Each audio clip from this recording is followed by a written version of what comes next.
Hi friends, welcome to my channel. இன்றைக்கி potato masala எப்படி செய்யலான்னு சொல்லிட்டு பார்க்கலாம். அதுக்கு ஒரு குக்கரில் 1 டேபிள் ஸ்பூன் அளவுக்கு எண்ணெய் ஊற்றிக்கிறேன். தேங்காய் எண்ணெய் தான் எடுத்துக்கிட்டேன். அதில் 1 ஸ்பூன் அளவுக்கு கடுகு சேர்த்துக்கிறேன்.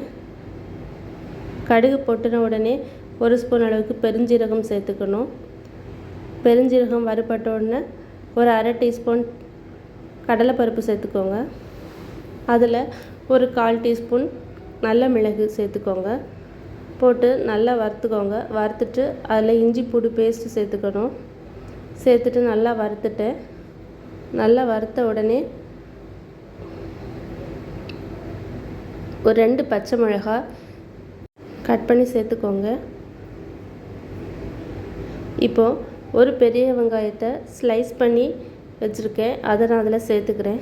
சேர்த்துட்டு கொஞ்சம் தேவைக்கு உப்பு சேர்த்து வதக்கிக்கோங்க. வெங்காயம் கொஞ்சம் வறுபட்டு வரும். அது வரைக்கும் வறுத்துட்டு இந்த டைமில் நம்ம ஒரு பாதி தக்காளி அதில் சேர்த்துக்கலாம். சேர்த்துட்டு நல்லா மிக்ஸ் பண்ணிக்கோங்க. இப்போது வெங்காயம் தக்காளி ஓரளவுக்கு வதங்கின உடனே ஒரு அரை டீஸ்பூன் அளவுக்கு மஞ்சள் பொடி சேர்த்துக்கிறேன். சேர்த்துட்டு வதக்கிக்கோங்க. இப்போ நல்லா வதக்கிட்டேன். இந்த டைமில் ஒரு 2 உருளைக்கிழங்கு எடுத்து இப்படி துண்டு துண்டாக கட் பண்ணி எடுத்து வச்சுருந்தேன். அதை அதில் போட்டுறேன். அதில் போட்டுட்டு அதை நல்லா மிக்ஸ் பண்ணிக்கோங்க. மிக்ஸ் பண்ணிவிட்டு தேவையான அளவுக்கு தண்ணி ஊற்றி வேக வைக்கணும். இப்போ அது முங்குற அளவுக்கு நான் தண்ணி ஊற்றிக்கிறேன். ஊற்றிட்டு குக்கரை மூடி போட்டு வச்சு ஒரு 4 விசில் இல்லை 5 விசில் வரைக்கும் போட்டு எடுத்துக்கலாம். போட்டுட்டு நல்லா வெந்து வரணும். இப்போ விசில் போட்டுடலாம்.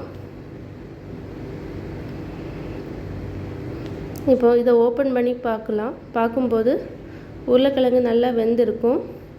இதை ஒரு ஸ்பூன் வச்சு கொஞ்சம் மசிச்சு விட்டுக்கோங்க.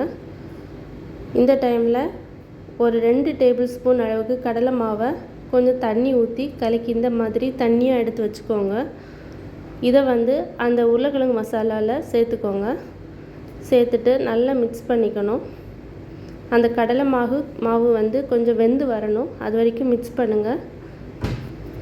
இப்போ தேவையான அளவுக்கு தண்ணி ஊற்றிக்கலாம். ஊற்றிட்டு நல்லா கொதிக்க வைக்கணும். இப்போ கிரேவிக்கு கொஞ்சம் திக்காய் வர ஆரம்பிச்சிட்டு ஸ்டவ்வை சிம்மில் வச்சுக்கோங்க. இப்போது ரெடி ஆயிடுச்சு. இந்த டைமில் பொடியாய் கொத்தமல்லி இலையை பொடியாக நறுக்கி வச்சுருக்கேன். அதை அதில் சேர்த்துட்றேன். சேர்த்து மிக்ஸ் பண்ணிக்கோங்க. இப்போ சுவையான பொட்டேட்டோ மசாலா ரெடி ஆயிடுச்சு. பூரிக்கு ரொம்ப நல்லாயிருக்கும். ஹோட்டலில் சாப்பிட்ற மாதிரியே இருக்கும். ட்ரை பண்ணி பாருங்கள். பூரி கூட இந்த பொட்டேட்டோ மசாலா கூடவே கொஞ்சம் வெள்ளை சட்னி வச்சு சாப்பிட்டு பாருங்கள். ரொம்ப நல்லாயிருக்கும். லைக் பண்ணுங்கள், ஷேர் பண்ணுங்கள், சப்ஸ்கிரைப் பண்ணுங்கள். தேங்க்ஸ் ஃபார் வாட்சிங்.